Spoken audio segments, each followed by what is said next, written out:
I want you to think about the last time life knocked you down. Not a small stumble. Not a minor inconvenience. I mean the kind of fall that took the breath right out of your body. The kind of fall where you hit the ground so hard you laid there for a moment and genuinely asked yourself whether getting back up was even worth it. The kind of fall that changed your face, that changed your voice, that changed the way you walked into a room. I know that fall. I know what it feels like to be on the floor of your own life, wondering how in the world you got there and whether there is any road left that leads out. But I am standing here today because I found the road, and I need you to know, with everything inside of me, that you will find it too. Let us get something straight right now before we go any further. Falling is not failure. Say that again to yourself until it settles into your bones. Falling is not failure.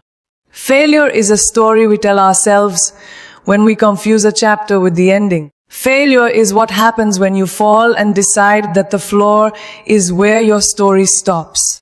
But a fall, a real honest painful fall, that is not the end of anything. That is the beginning of everything. Every single fall in your life has been a classroom. Every rejection, every loss, every door that slammed in your face, every relationship that ended, every dream that did not work out the way you planned. Each one of those moments was not evidence that you were not enough. Each one of those moments was a curriculum. Life was teaching you something that no comfortable season could ever have taught you. And the lesson was always the same. It was always, you are stronger than you think. You are more capable than you know. And you are not done yet. The problem is that when we are on the floor, we cannot see the lesson. All we can see is the pain. All we can feel is the weight of the fall pressing down on us. And that is the most dangerous moment. Not the fall itself, but the story we begin to tell ourselves while we are still on the ground. Because that story, that quiet, desperate story we narrate in our darkest hour, that story has the power to keep us down far longer than the fall ever could. So we have to be careful about the story. We have to be ruthless about protecting the narrative of our own lives. Resilience is not something you are born with.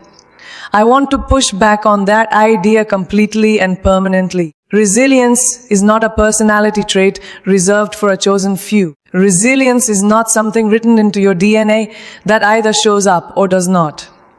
Resilience is a choice. It is made in the quiet of the moment when everything in you wants to stay down and something deeper, something older, something that lives beneath the pain says not today. That voice that says not today is not weakness. That is not desperation. That is the most powerful part of you speaking. That is the part of you that has survived every single hard thing that ever came before this moment. And it has a perfect track record. 100% of your worst days you survived. 100% of your lowest moments you made it through. That is not nothing. That is everything. And every single time you chose to get back up, you were not just saving yourself.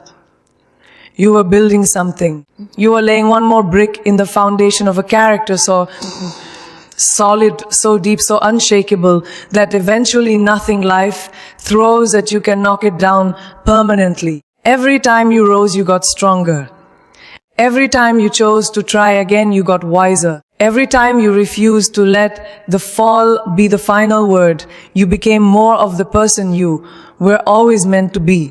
Now I need to talk about something that quietly destroys more comebacks than any obstacle ever could. And that thing is comparison. When you are trying to rise, comparison is poison. Because you look at someone else's chapter 7 and compare it to your chapter 1. You see someone else standing tall and shining and moving forward, and you forget that you did not see their fall. You did not see the floor they laid on. You did not see the nights they could not sleep, or the mornings they could not eat, or the days they held themselves together with nothing more than a prayer and sheer stubborn will. You only see their rise. And you measure your wounds against their highlight reel, and you decide that something must be wrong with you. Nothing is wrong with you. Your rise has its own timing. Your comeback has its own road. Your story is being written a language that is entirely your own, and it cannot be unto anyone else's story because no one else has lived your life, no one else has carried your specific weight, and no combination of scars and fire that you carry of gifts, of gift specific white and particular. Your rise is yours. Claim it. Protect it. Trust its timing even when the timing makes no sense to you. And here is the most extraordinary thing about the 8th rise. It is not the same as the first rise. It is not the same as the 3rd or the 5th or the 6th. Every time you have fallen and chosen to stand back up, you have come back carrying something new. You came back with a depth that ease could never give you. You came back with a compassion that only someone who has suffered can truly hold. You came back with a wisdom that no classroom and no book and no mentor could have handed you. You came back knowing things about yourself that you could not have known any other way. The 8th rise is not just a recovery. The 8th rise is a transformation. You are not the same person who fell 7 times. You are someone entirely different. Someone forged, someone refined, someone who has been through enough fire to know that fire does not destroy you. Fire reveals you. It burns away everything that was never really part of you in the first place, and what is left standing in the ash is the real you, the unbreakable you, the you that was always there waiting to be found. And finally, I need to say this because it may be the most important thing in this entire speech. Your rising is not just for you. When you fall and choose to get back up, you send a signal into the world that cannot be measured. Someone is watching you right now. Someone in your family. Someone in your circle. Someone who has heard your story from a distance. Someone who is lying on their own floor right now, in their own darkness, asking themselves the same question you once asked. Is it worth getting back up? And your life, your decision to rise, is the answer to their question. Your comeback is someone else's permission. Your refusal to stay down is someone else's reason to try one more time. You may never know who is watching. You may never know whose life your rising quietly changed. But they are there. They are real. And they need you to get up. So get up. Not because it is easy. Not because the pain is gone. Not because you have figured out exactly how the story ends. Get up because you are still here, and that means your story is not finished. Get up because every fall has been preparing you for a rise so powerful, so purposeful, so breathtakingly beautiful that even you cannot yet imagine it. Fall 7 times. Rise 8. And then turn around and show somebody else how it is done. Thank you. There is a moment that happens somewhere between the 7th fall and the 8th rise. It is not a loud moment. It is not dramatic. No one is cheering, no music is playing. The world is not watching. It is just you, alone, on the floor of your own life, with nothing but the weight of everything you have been through pressing down on your chest and the faintest whisper of something deep inside you saying one more time, just one more time. That moment is the most sacred moment of a human life, not the victory, not the applause, not the achievement hanging on the wall or the title in front of your name or the numbers in your account. The most sacred moment is that quiet, private decision made in the dark when no one is watching and nothing is guaranteed and every logical reason says stay down. And you choose to rise anyway. That is what this entire speech has been about. Not a formula, not a 5-step plan. Not a technique you apply when things get hard. This speech has been about something far older and far deeper than any strategy. It has been about the unbreakable nature of the human spirit when it decides it is not finished. And I believe with everything inside me that your spirit has not finished. Not even close. We talked about falling not being failure, and I want that truth to live in you permanently from this day forward. The moment you stop being afraid of falling is the moment you become truly free. Because when the fear of falling no longer controls your decisions, you start taking the risks that actually matter. You apply for the thing. You start the thing. You say the thing. You try the thing. And yes, sometimes you fall, but you fall forward. You fall in the direction of growth. You fall as someone who is still moving and still reaching and still daring, and that kind of fall is not defeat. That kind of fall is courage in motion. We talked about resilience being a choice, and I need you to carry that with you like a weapon. On the days when you do not feel resilient, on the days when the strength does not feel present, on the days when getting out of bed feels like climbing a mountain, remember that resilience is not a feeling. It is a decision. You do not wait to feel strong before you act strong. You act strong and the feeling follows. You take the next breath. You take the next step. You make the next move. Not because you are fearless, but because you are committed. And commitment carried through the hardest moments is the very definition of resilience.